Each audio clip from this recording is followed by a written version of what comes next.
Hey everyone, it's Hunter here with 360 LSAT Tutoring, and today I want to go over some logic games tips, specifically as they relate to speed. A lot of these tips will definitely help you with accuracy, but they're specifically surrounding speed. If you're looking for improvement in your logic games and you feel like you need one-on-one attention, feel free to email us. We'd be happy to help you. So without further ado, let's hop right into the tips. The first thing that you need to do is don't skip over the easy games when you're practicing for the LSAT. I know it can be easy to just work on the hard games. You want to focus on the ones that you think are the most challenging. But getting really good at those easy games will actually help you a lot on the much more challenging games. If you can finish an easy game in 4 or 5 minutes, then it's going to give you a lot more time to work through those challenging games. In those games, you often do need a lot of time to think through. So don't just skip over the easy games just because you think, oh, I know how to do them, right? You can definitely improve your timing on them, which will ultimately help you to improve on the later games. The next thing I want to talk about is you need to get really good at formal logic. The type of logic that says if A, then B, if B, then not C, right? And you need to know really quickly that that means if C, then not B, if not B, then not A, right? So you need to get very good at that type of logic because working through that, if you aren't good at that, is going to take you a lot of time and it's going to waste a lot of time on the game section. If you know exactly how to do that and you can do it quickly, then you're going to finish the game section a lot faster. The next thing that you should really get good at is developing a strategy for writing out the rules. I know it sounds pretty simple that, hey, I should write the same thing the same way every time, right? And it sounds a little trivial.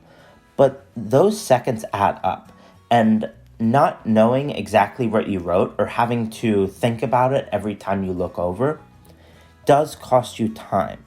So write stuff the exact same way every time. If you're saying A and B are right next to each other and A can be before B and B can be before A, then you need to have a uniform way of writing that, so that when you look over, you know exactly what that means. It doesn't take you a second to understand, oh, what am I saying here, right? So if you have an exact way of writing it every time, that will help your timing a pretty good bit. And seconds add up a lot on the game section. The next thing I want to talk about is that you need to practice games over and over. You can work on the same game several times. So if you go through a game, right, and you either miss a question or don't go as fast as you would have hoped, then take that game, write down which game it was, and do it the next day. The reason that you can do games over and over is that they're actually very repetitive. The game section doesn't change very much from test to test. So one game that you do is nearly identical to the next game that you do. So if you get really good at just one game, right, let's say prep test 42, game 3, right, then that actually will help you on later games. So if you miss a question on a game or you feel that you could have gone faster, just write that game down, do it the next day, right? If you mess it up then, do it the next day, and keep that repetitive situation going until you get really good at that game. The last thing I want to talk about is focusing on when you should split boards and when you shouldn't.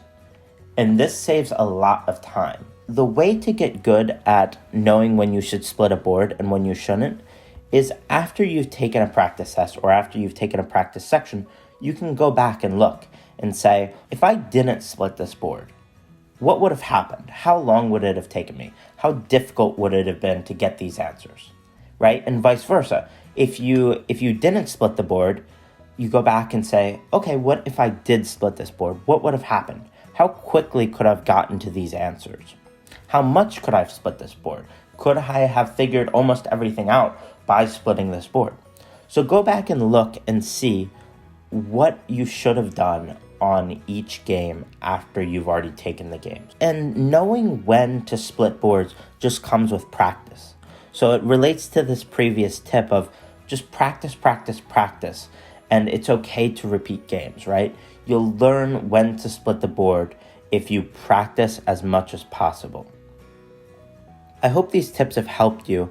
Logic games really comes down to practice. If you're able to put in a lot of work and really understand the games, you're probably going to score well on them.